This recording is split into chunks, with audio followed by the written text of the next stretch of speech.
Hello and welcome back to the channel.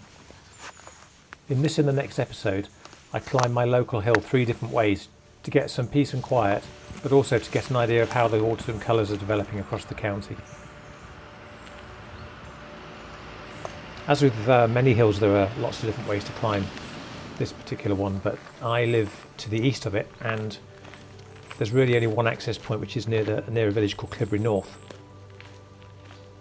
So having left the main Ludlow to Bridge North Road, there's a few lanes, narrow single track lanes to navigate, and then essentially there's a parking area on the side of the road for maybe a dozen cars. And this is basically the start point for the main route up Brownclea Hill.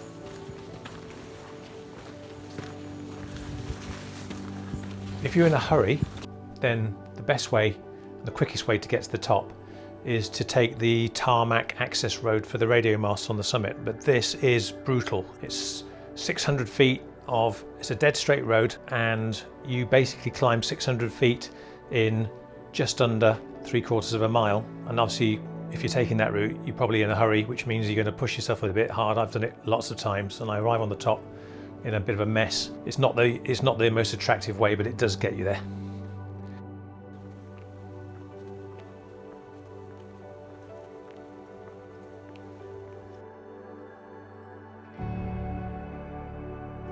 The main and most popular path initially starts pretty steeply and takes you up through chest deep bracken and then out across some sheep fields along the edges of woodland, and then eventually you arrive on a forestry access road, and then from there you're going through forest plantation and then some very, very attractive beech and oak forest with loads to enjoy and be distracted by.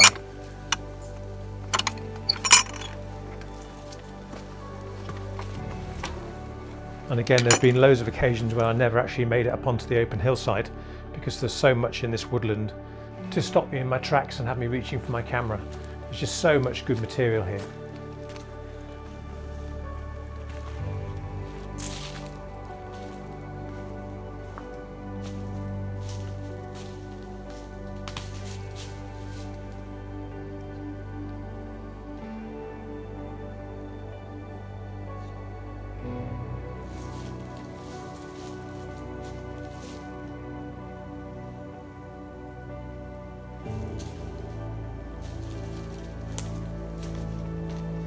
Of course, taking the tarmac road gets you there very quickly, but there isn't very much to stop and look at. Every now and then you need to catch your breath. It's a good opportunity to turn around and look at the amount of height you've gained, but also out across rural East Shropshire. As you get higher up, you can actually make out landmarks along the way. Cosford, the big hangars at Cosford which house the museum, you can see those quite clearly from up there. And Bridge North, you can see the aluminium works in Bridge North, which stands out clearly, but of course most of that town is hidden in the Severn Valley. Eventually though, you cross the penultimate cattle grid and make your way out onto more open hillside. And from here, even though you're not yet at the summit, you can start to get a real sense of the space that there is to be had on the top of this hill.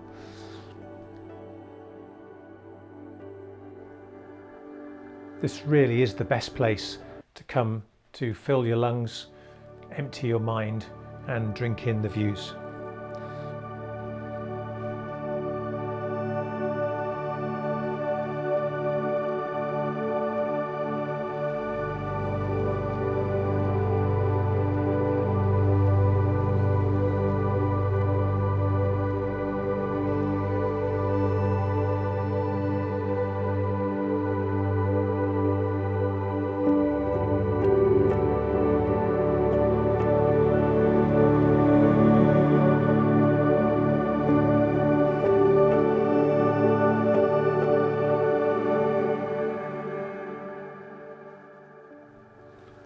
And back on the forest track, eventually you arrive at a second gate where you break out onto more open heathland. It has scrubby birch and blackthorn, hawthorn and so on.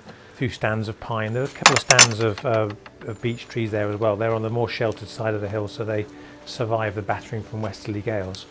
But you work your way through areas which are obviously grazed by sheep, and everything is more grass now, and there are boggy patches and pools and so on, and then more and more evidence of quarrying going on as well.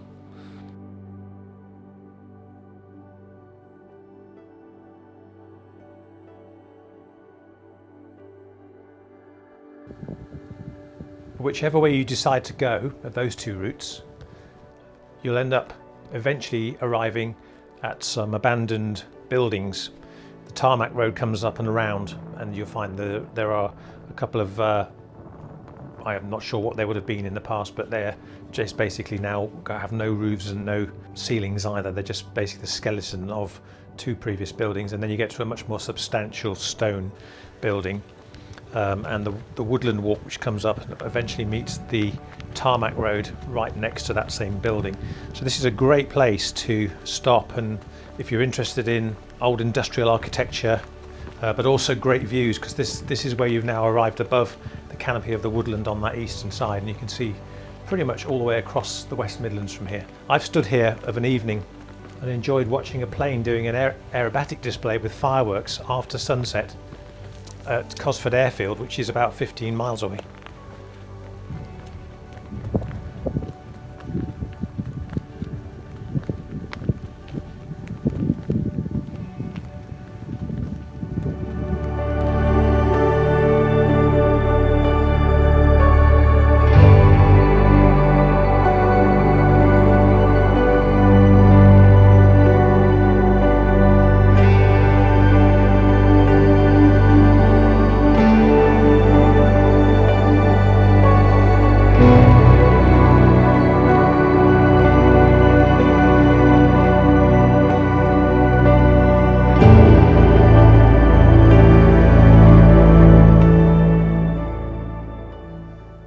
And from this point it's really only a short and level walk along tarmac to reach the top of the hill and enjoy the views that finally open up to the west.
Okay, so that just there is the topograph on the summit of Brownclea Hill. It's 540 metres, the highest hill in Shropshire. Possibly controversial for me to say this, but possibly one of the least interesting hills photographically. I much prefer, in that direction you can see Clee. That's where Simon and I made a couple of videos a couple of years ago now. So I'll put a link to those in the description below, so you can go and have a look at those 2 episodes that we made on the summit of the hill over there with the radar station on it.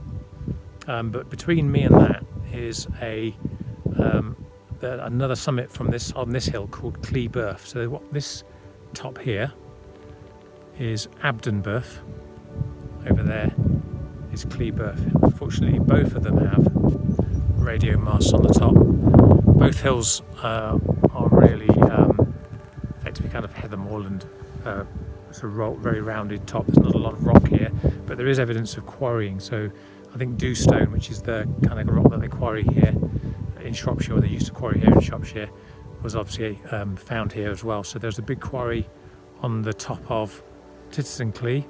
There's a quarry on Cleeburf, and there's a quarry building certainly behind the hill here to the east. Unfortunately, behind me to the east, they're burning brushwood, and the smoke is blowing west, and that's the effect it's having. It's pretty much destroyed the view west. I was hoping for some nice backlit trees. I've got my long lens on my camera. I'm at the 400mm end of this lens, and I've switched to APC sensor, so that there's actually effectively 560mm just to pick out details. But at the moment, sadly, everything is completely and utterly hazed out, and that might be really, really nice for sunset. But at the moment, to the east as well, I've got virtually no cloud left, so I've got a feeling, sneaky suspicion, that in an hour and a half when the sun sets, there's going to be no cloud anywhere. So what I'll probably do today is finish now and go back down into the woods and sort of look at some of the details I found on the way up. And for now, I think I'm going to call it a day here, rather than sitting up here for an hour and a half waiting for the light to improve. Incidentally, just step in front of my camera. I'm over here out off the top of it itself because it's quite windy on the top, and I didn't bring my normal microphone, so you might be picking up a bit of wind noise in the phone that I'm recording this with. I wish I could show you, because from here you can see pretty much the entire Shropshire Hills area. Literally in the middle of the frame right now, at the back, there's a little peak, which is Corndon Hill. Between us and Corndon Hill, you've got dropping down off this hill into Corvedale, over the southern end of Wenlock Edge, and then you've got basically the southern end of the Long Mynd, and then a few jagged little tops, if you can see them, which are stiper stones. There's 3 or 4 ridges in a row, basically, stiper stones, and then beyond that is Corndon. And over there in the thick haze are all the beautiful hills of the Clun Valley. So what I'll do is probably come back here again, hopefully. I don't think they'll be burning at the weekend. They've been burning this for the last couple of days, so I'm hoping it's all over and done with by the weekend. That said, before I leave the top here, I think it's probably always a sensible thing to check out any potential foreground. I've been along here before. This is just a little area of probably spoil heaps, drumlins, if they were in kind of a natural environment, but they're like spoil heaps from the quarries. But they are quite interesting, and there is a little bit of rock to be found around here too. So I'm going to go up to the top of this knoll, have a look and see if there's anything that will tickle my fancy for future reference, really. Probably not for today, but certainly for a future visit. I think actually, I've got a feeling I've seen this rock before. Let's have a quick look over here. Around the other side of this. Yeah, that's nice. It's not really pointing in the right direction. That's not bad actually. Again, it's a shame that to the east from here there's virtually nothing really. The horizon is almost flat. That's not bad. I'm looking west right now, I'm looking straight into the sun, so it's not going to work that way. If I go on beyond this a second, look back, everything on this lump here is in very deep shade, so that's not going to work. But it would work nicely in the morning, I think. Still, worth having those in mind. It'd be really nice if it worked in a view that way. Let's have a look. It's compressing it too much now. Upright maybe, but certainly not like this.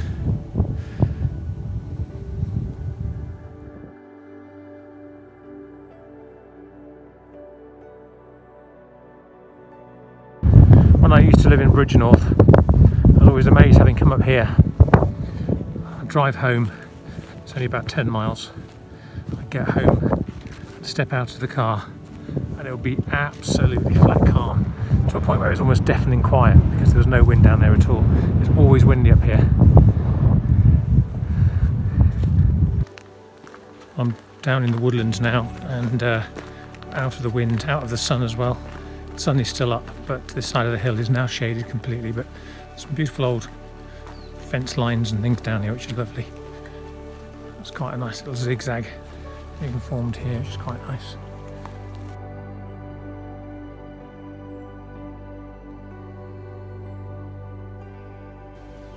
I managed to find a nice little interesting image through here. I've initially set up on this side of the bracken.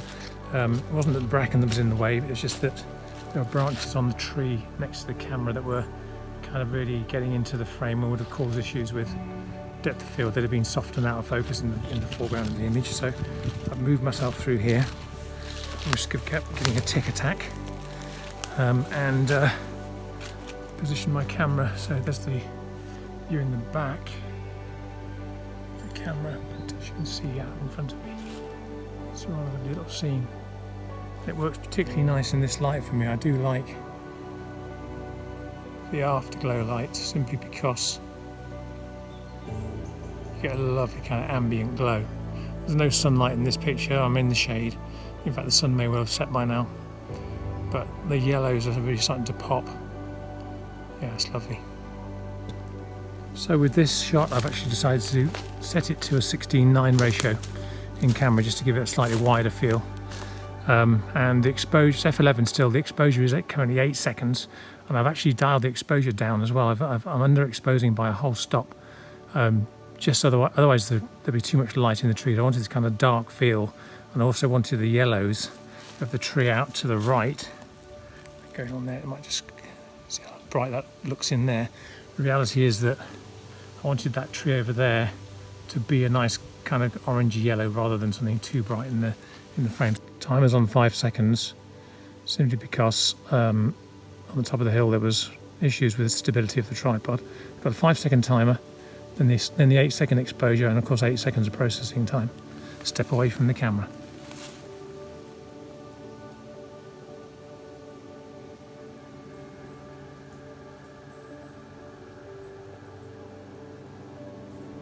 Gripping TV.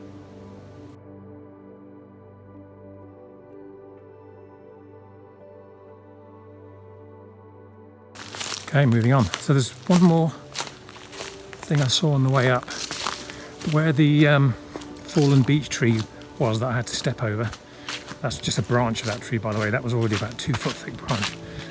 So this hill on the eastern side, where there's been some protection from the wind, really does have some enormous, almost champion trees. Really, they're kind of colossal.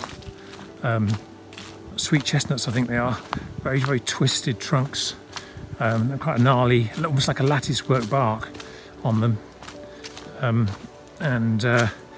they're quite brittle trees by the looks of it, because a lot of them lower down have lost limbs. There may be, I don't know what the lifespan of a chestnut is, but maybe they're getting to the end of their lives and they're starting to shed limbs. Here, it's coming up in a second. Okay, I was expecting this to be darker than it is. It's quite nice. So that branch falling off has possibly taken another tree out with it, and it's opened up the canopy a bit, so it's allowing light in. So there's a lovely glow. And actually, I didn't think this was going to work now, but look at the shapes on this tree. I think that upright, I'm going to have a little go at that. So this is currently chewing its way through a 25-second exposure. And I've done it upright, shot it upright, and The glow is just lovely.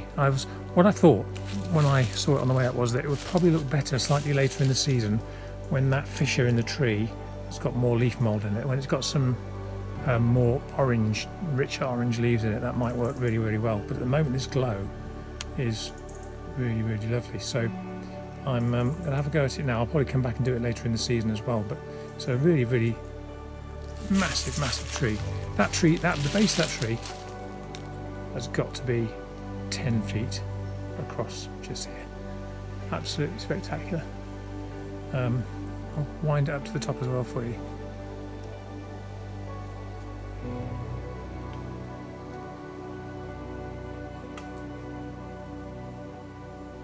It's an absolute beast. Amazing.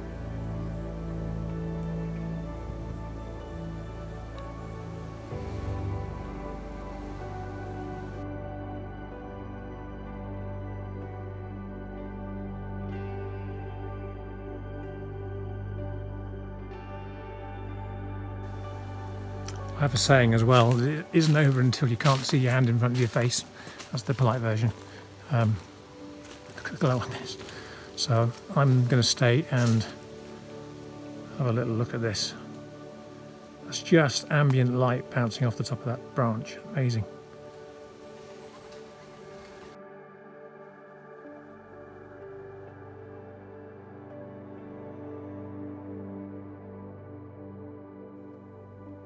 So finally, in the gathering gloom, I decided to call it a day and head back down through the woods to my car. At this point, my phone had stopped working. Hadn't run out of battery, but it decided to give up on me.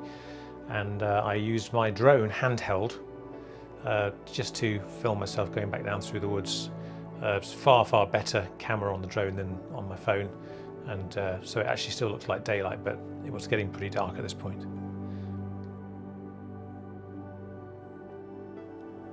To those of you who've made it this far, thanks very much for watching. I'm going to leave you, as I usually do, with a few images made on this particular trip and also on a couple of previous visits to the top of Brownclea Hill.